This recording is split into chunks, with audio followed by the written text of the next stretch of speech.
सवाल ये है कि जो हम बीच बीच में देख रहे हैं कि कोई लॉटरी के बहाने कोई मनी लॉन्ड्रिंग कर रहा है यहाँ पर एक व्यक्ति की जिसकी खबर आई जो मणिपुर गया हुआ था और फिर यहाँ आया पकड़ा गया। अब ये इस तरह के स्टूजेस असल में अब समझ में आ रहे हैं काम बहुत पहले से कर रहे थे या हाल में ये पंप इन किए गए हैं चाइना की तरफ से? काम बहुत पहले से प्लानिंग की जा रही। दिनेश, एक छोटी चीज मैं आपको समझाने की कोशिश कर रहा था। 2017 के अंदर चीन ने अपने संविधान में एक संशोधन किया और उसको आर्टिकल 7 का नाम आर्टिकल 7 के अंदर, और उसमें ये कहा गया कि आपको जरूरत पड़ने पर और लगातार इन कंपनियों को जो एफडीआई के तहत आती है या फिर बाहर इन्वेस्टमेंट कर रही है एम्प्लॉइज, उनको चीन की पीएलए को या फिर उसकी इंटेलिजेंस को सपोर्ट करना पड़ेगा।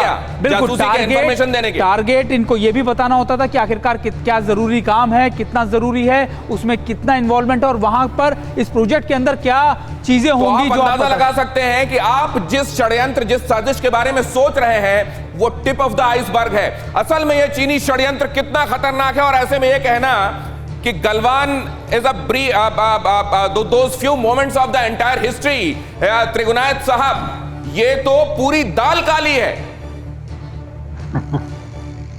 बिल्कुल सही कह रहे हैं आप दिनेश जी। जहाँ तक चीन की बात है, ये कोई नई चीज़ नहीं है। ये हमेशा से जिस तरह का उनका सिस्टम है वो लोग डिपेंड करते हैं हमेशा से, जो भी उनकी, चाहे उनका बिजनेसेस हो, चाहे उनके प्रोफेशनल्स हों, चाहे उनके थिंक टैंक्स हों या उनके रिसर्चर्स हों या एक्सचेंज प्रोग्राम्स हों, वो सब जगह इस बात में कोशिश करते हैं कि जो लोग उनके हैं वो उनके लिए, देश के लिए कुछ ना कुछ इन्फॉर्मेशन लेके आएँ। और आप जानिए कि कोई भी इन्फॉर्मेशन, चाहे वो छोटी हो बड़ी हो, किसी भी तरह की हो, किसी तरह कहीं ना कहीं काम आती है। और ये जो यहाँ के एम्बेसडर ने जो बड़ा उसको अनफॉर्चुनेट बोला है कि ये गलवान एक अनफॉर्चुनेट स्मॉल इंसिडेंट, तो मैं समझता हूँ कि ये बहुत ही इनसेंसिटिव कमेंट है वहाँ के एम्बेसडर का। दूसरी चीज़, मुझे समझ नहीं आता है कि वो इस तरह के स्टेटमेंट देते हैं और इंडियन मीडिया उसको निहायत कवरेज देती जाती है इन चीज़ों को, जबकि इसलिए हमें बड़ा वो रहना चाहिए कंट्रोल उसमें कि भाई ये बेकार की बातों को ज़्यादा बढ़ा चढ़ा के हमें नहीं बताना चाहिए। और समझना चाहता हूं मैं त्रिगुनायत सर, ये इतने दिनों बाद ये स्टेटमेंट आना क्या ये दिखाता है कि सद्बुद्धि आ रही है या भ्रमित करने के लिए दिया गया एक और बयान है सर?